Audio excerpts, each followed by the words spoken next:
नमस्कार, very good morning. आप सबका बहुत बहुत स्वागत आपके YouTube channel Sukhdev sir geography के अंदर। दोस्तों, आप सब जानते हैं कि महाराजा गंगा सिंह विश्वविद्यालय बीकानेर की तरफ से जो फाइनल एग्ज़ाम्स हैं बीए के, वो 19 मई से करवाए जा रहे हैं। आज हम उसी को ध्यान में रखते हुए आपके साथ में इस वीडियो को शेयर कर रहे हैं। आज हम इस वीडियो में बात करेंगे बीए पार्ट फर्स्ट ज्योग्राफी का जो सेकंड पेपर आता है, संसाधन व पर्यावरण भूगोल से संबंधित इम्पोर्टेंट क्वेश्चंस की।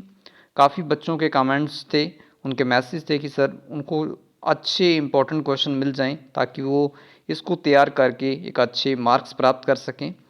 बात करेंगे हम बीए पार्ट फर्स्ट में संसाधन पर्यावरण भूगोल से संबंधित इम्पोर्टेंट क्वेश्चंस की। लेकिन उससे पूर्व आपसे रिक्वेस्ट कि आप अपने YouTube channel Sukhdev sir geography को सब्सक्राइब कीजिए और साथ साथ अपने दोस्त मित्रों के साथ शेयर कीजिए। और यदि चैनल पर नए विजिट कर रहे हैं तो बेल आइकन को प्रेस कीजिए ताकि आपको आने वाले जो नए नोटिफिकेशन है वो समय पर मिल सके।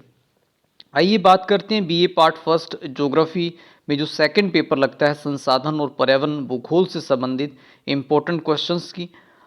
क्वेश्चन नंबर 1 की बात करते हैं। मोस्टली ये क्वेश्चन पूछा जाता है, पर्यावरण से आप क्या समझते हैं?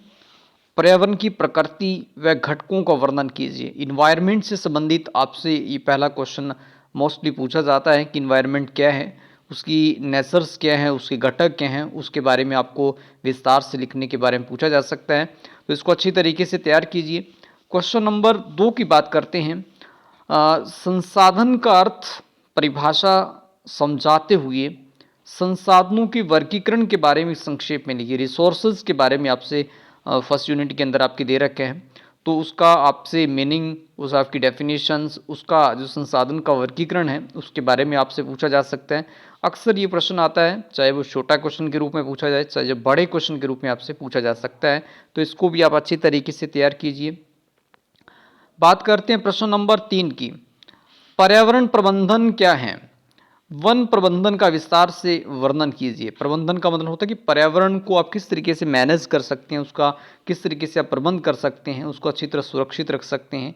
तो लेकिन विशेष तौर पर पर्यावरण प्रबंधन के कई प्रकार हैं, लेकिन आपसे इस पर जो मोस्टली पूछा जा सकता है वो वन प्रबंधन का सविस्तार वर्णन कि वनों का आप किस तरीके से प्रबंधन कर सकते हैं, उसके बारे में आपसे पूछा जा सकता है। इसको अच्छे से तैयार कीजिए।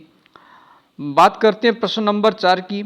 पर्यावरण शिक्षा को परिभाषित कीजिए और इसकी आवश्यकता व समस्याओं की व्याख्या कीजिए। आप जानते हैं कि आप पर्यावरण सबसे हमारे लिए मोस्ट इम्पोर्टेंट है, तो आजकल पर्यावरण शिक्षा, ताकि लोगों को जागरूक किया जा सके शिक्षा के माध्यम से, और इसकी आज के युग के अंदर क्या आवश्यकता है और पर्यावरण से संबंधित हमें क्या समस्याएं हैं, उनकी व्याख्या करनी है और उनके बारे में बताना है। तो इस प्रकार के प्रश्न को आप अच्छी तरीके से तैयार कीजिए। तो ये प्रश्न नंबर 4 आपके लिए बहुत ही महत्वपूर्ण हो सकता है, तो इसको भी अच्छे तरीके से 4 को याद कीजिए। प्रश्न नंबर 5 की बात करते हैं। मृदा क्या है?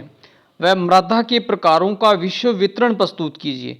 मिट्टी क्या है? आपकी दे रखा है मिट्टी से संबंधित एक चौथी यूनिट में क्वेश्चन दे रखे हैं, मृदा के प्रकारों का विश्व वितरण प्रस्तुत की। लेकिन यहाँ पे जो मिट्टियों का जो वितरण दिया जाता है वो विश्व स्तर पे जो मिट्टियाँ पाई जाती हैं, अलग अलग प्रकार की जो सॉल्ट्स पाई जाती हैं, उनका आपको वर्णन करना है। तो ये विश्व स्तर पे मिट्टियों के वितरण के बारे में आप इस प्रश्न को तैयार करके जाइए। बात करते हैं प्रश्न नंबर 6 की। बढ़ती जनसंख्या मानव पर्यावरण अंतरिक्ष बंधुओं को प्रतिकूल रूप से प्रभावित कर रही हैं, इस कथन की समीक्षा कीजिए। तो आपकी लास्ट यूनिट में जनसंख्या से संबंधित टॉपिक दे रखे हैं, तो हमें बताना है कि जो बहुत तेज़ी के साथ में जो जनसंख्या बढ़ रही हैं, जैसे चाइना है, भारत है, इसमें तो सबसे ज़्यादा बढ़ रही हैं, तो इसका जो मानव पर्यावरण पर क्या प्रभाव पड़ सकता है और इस पर क्या प्रतिकूल प्रभाव पड़ रहे हैं, इसकी क्या क्या समस्याएं हो सकती हैं और इनसे आप कैसे निजात पा सकते हैं, तो इनके बारे में आपको इस कथन की समीक्षा करते हुए इनके बारे में लिखना है। तो इस प्रश्न को आप तैयार कीजिए। प्रश्न नंबर 7 की बात करते हैं। थर्ड यूनिट में आपकी प्रदूषण दे रखा है टॉपिक। तो इस बार प्रदूषण क्या होता है, लेकिन प्रदूषण के कई टाइप्स दे रखे हैं, लेकिन जो आपने मोस्टली इस पर प्रश्न बनता है कि जल प्रदूषण क्या है, इसके स्रोतों को नियंत्रण करने के उपाय बताइए। जैसे अपने जो जल एक अच्छे जल में जब मिट्टी, कंकड़ या आदि पदार्थ बह जाते हैं तो वो जल दूषित हो जाता है, तो उसे जल प्रदूषण कहते हैं। इसको हम कैसे कंट्रोल कर सकते हैं, इसके रिसोर्सेज जिससे जल प्रदूषण होता है उसको कैसे कंट्रोल कर सकते हैं, उनके उपाय आपको बताने हैं। तो ये 7वां क्वेश्चन आपका बनता है। प्रश्न नंबर 8 की बात करते हैं। वर्षा जल संचयन की विधियों को समझाते हुए उनकी आर्थिक तथा पर्यावरण महत्व पर प्रकाश डालिए। संचयन का मतलब होता है कि वर्षा के जल को हम किस तरीके से एकत्रित करके रख सकते हैं। जैसे अपने अब गर्मी की ऋतु है तो पानी की कमी हो जाती है, जैसलमेर एरिया में तो और ज़्यादा कमी हो जाती है। तो उस समय जो वर्षा होती हैं तो वहाँ का जो जल होता है, वर्षा का जो जल होता है, लोग वहाँ एकत्रित करके रख सकते हैं। अनेक विधियाँ हैं, राजस्थान के अंदर भी इसको इकट्ठा करने की विधियाँ हैं। तो मैं बताना है कि वो कौन कौन सी विधियों के द्वारा आप वर्षा का जल एकत्रित करके रख सकते हैं और उसका हमारे पर्यावरण पर क्या महत्व है, पर्यावरण में क्या महत्व है, तो उसको प्रकाश डालना है। उससे संबंधित आपसे उसके बारे में आपको लिखने के बारे में पूछा जा सकता है। प्रश्न नंबर 9 की बात कर सकते हैं। आपकी खनिज दे रखे हैं विश्व स्तर पर। विश्व में कोयले के उत्पादन, वितरण व व्यापार का वर्णन कीजिए, क्योंकि कोयला सबसे महत्वपूर्ण संसाधन है जिससे बिजली बनाने में काम आता है, ऊर्जा उत्पादन में काम आता है। तो विश्व स्तर पर कोयले का उत्पादन कौन कौन से देशों में किया जा रहा है, उसका व्यापार कितना होता है, इनसे संबंधित आपसे क्वेश्चन तैयार करके जाइए, ये पूछा जा सकता है। प्रश्न नंबर 10 की बात कर सकते हैं। और भी कई खनिज दे रखे हैं जिसमें आपसे एक क्वेश्चन पूछा जा सकता है। खनिज संसाधनों के उत्पादन और उसके विश्व वितरण के बारे में बताइए, जैसे कोयला हो गया। सौर ऊर्जा के बारे में आपसे पूछा जा सकता है। लोहा आयस्क एक महत्वपूर्ण खनिज है वर्तमान में देखा जाए तो, इनके बारे में आपसे पूछा जा सकता है।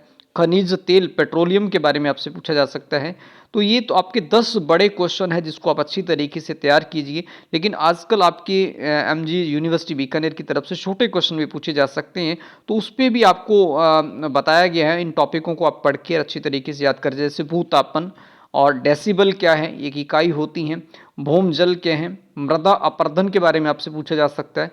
अमल वर्षा क्या होती है, संसाधन होते नहीं बनते हैं, तो ये इस पर भी आपसे पूछा जा सकता है। प्रदूषण क्या है, प्रदूषण के बारे में। खनन के बारे में आपसे पूछा जा सकता है। हरित गृह प्रभाव, ये बहुत ही मोस्टली क्वेश्चन पूछा जा सकता है, हरित गृह प्रभाव क्या है। लोहे के प्रकार, आप जानते हैं 4 प्रकार का लोहा होता है, उसके बारे में आपसे पूछा जा सकता है। ओजोन परत के बारे में, जो वायुमंडल के अंदर एक परत पाई जाती है, ओजोन परत या ओजोन क्षरण के बारे में पूछा जा सकता है, जिसमें छेद हुआ था। इसके अलावा कुछ आंदोलन दे रखे हैं, वनों से संबंधित। चिपको आंदोलन है, आपको आंदोलन, इपको आंदोलन है, ये आप गलत मिस प्रिंट है, इपको आंदोलन है। खंडीन क्या है, जैसलमेर में जो पालीवाल ब्राह्मण है पानी के संचयन के लिए कुएं वगैरह बनाते थे, उसको खंडीन। ग्लोबल वार्मिंग क्या है, ऑर्न क्या है। इसके अलावा जीवन प्रत्याशा क्या है, सवाना क्या है, घास के मैदान है। प्लेक्टन, निशालन क्या है, ध्वनि प्रदूषण क्या है, रेडियोधर्मी जो प्रदूषण की हमारे ऊपर क्या अफेक्ट पड़ते हैं, पर्यावरणीय अवनयन क्या है। तो इन सारे छोटे छोटे टॉपिक्स पर आपसे टिप्पणी पूछी जा सकती हैं। तो ये थे BA part second, BA part first में सेकंड पेपर जो पर्यावरण संसाधन भूगोल लगता है। आशा करते हैं कि आप इन क्वेश्चनों को अच्छी तरीके से पढ़ेंगे, अच्छी तरीके से तैयार करके जाएं और एक अच्छे मार्क्स प्राप्त करके आएँ। और अंत में यही है कि आप अपने इस वीडियो को अपने दोस्त मित्रों के साथ शेयर करें, ताकि ज़्यादा से ज़्यादा स्टूडेंट्स को इसका फ़ायदा हो। और चैनल को सब्सक्राइब करें और बेल आइकन को प्रेस करें। मिलते हैं नेक्स्ट वीडियो में किस नए विषय के साथ में। धन्यवाद।